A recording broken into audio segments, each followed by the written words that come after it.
নমস্কার বন্ধুরা, শুভ সকাল। তো তোমরা কেমন আছো? আশা করি সবাই ভালো আছো। বৃষ্টি হচ্ছে, তাও গরমের মধ্যে গা পুরো ঘেমে যাচ্ছে, দেখো গলার অবস্থা। রান্না করছি, তো চলো রান্না করছি। এখানে আমার ডিম, পেঁয়াজের উপরে ডিম দিয়ে দেখো, আর লঙ্কা দিয়েছি, পুরো ভাজা ভাজা হয়ে গেছে।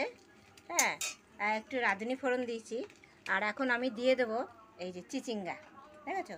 এই চিচিঙ্গাটা দিয়ে দিলাম। চিচিঙ্গায় হালকা একটু জল হয়েছে, জলটা আমি চিপে ফেললাম না, কারণ এটা আমি খোসাগুলো ছাড়িয়ে আমি এটাকে ধুয়ে লবণ হলুদ মাখিয়ে রেখেছিলাম, যার জন্য আমি জলটা আর ফেললাম না। কারণ এটার জলটাও তো একটা ভিটামিন আছে না, এটা তো তেতো না। হ্যাঁ, যাই হোক, আমি দিয়ে দিলাম। খুব বেশি জলও হয়নি, এটা দিয়ে সিদ্ধ হয়ে যাবে। এটা হবে। আর আজকে সকালে উস্তা আলু ভাজি হয়েছে, আর হবে তোমার মুগের ডাল। এই যে মুগের ডাল।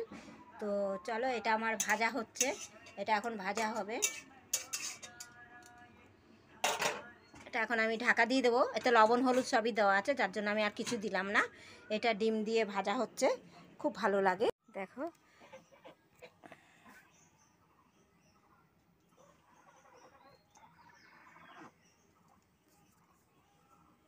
এই যে আমার পাখিদের জলটা পরিষ্কার করা হয়নি, মানে এটা দুদিনের জল, দেখেছো? মানে গতকালকে জল দেওয়া হয়নি, এটা পরশু দিনের জল। তো আজকে আবার এটাকে ফেলে এটাকে আবার জল দেব।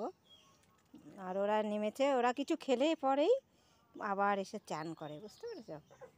এখন এই যে এখন একটু চান করবে। আর এখানে বালতিতেও জল দেওয়া আছে, এই বালতির জলটা দিয়ে ওরা চান করে।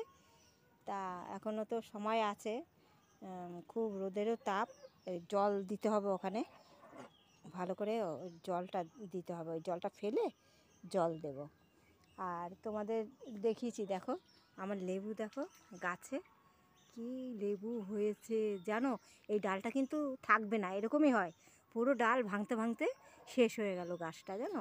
এত ফলন হয়, এত ফলন হয়, কি বলবো তোমাদের। দেখো, এই দেখো সূর্যের তাপটাও লাগছে, দেখেছো? কি লেবু, কি লেবু, কি লেবু, বাপরে বাপ। আর আমার লঙ্কা গাছগুলোও দেখেছো কেমন? দেখো লঙ্কা, লঙ্কা, লঙ্কার ফুল পুরো। আমাদের তো এখন কিনতে হচ্ছে না। এই দেখো আবার সরু সরু লঙ্কা, দেখেছো? এই দেখো পুরো আগা দিয়ে হয়েছে। ভেবেছিলাম একটু আমি কেটে ফেলবো। এই দেখো কি লঙ্কা, দেখো কি লঙ্কা ধরেছে, দেখো এই দেখো, দেখতে পাচ্ছ? দেখো কিন্তু কচি এই লঙ্কাগুলো। হ্যাঁ, কি লঙ্কা, দেখে না? হ্যাঁ, আমি সেদিনকে তুলেছি গাছ থেকে লঙ্কা, একদম কিছু একটা এসেছে। হ্যাঁ, তা আবার পরিষ্কার করতে হবে। পরিষ্কার করে তখন এখানে আবার ফুল গাছ টুল গাছ লাগাতে হবে। আর আমি একটা আটির গাছ লাগিয়েছিলাম, দেখো এই যে এই গাছটা, দেখেছো? এটা কী গাছ বলো তো? এটা হলো কি তোমার মৌসুমি লেবু গাছ। মৌসুমি লেবু গাছ। এটা আমি আটি থেকে করেছি গাছটা। তা ওটা এখন বড় হলে ওকে আবার একটু যত্ন সেবা করতে হবে, যাতে একটু ভালোভাবে হয়। আর গাছপালা তো যত্ন না করলে ভালো হয়ও না। হ্যাঁ, তো চলো বন্ধুরা, আমার ভিডিওটা এখানেই রাখছি। Tata, bye bye.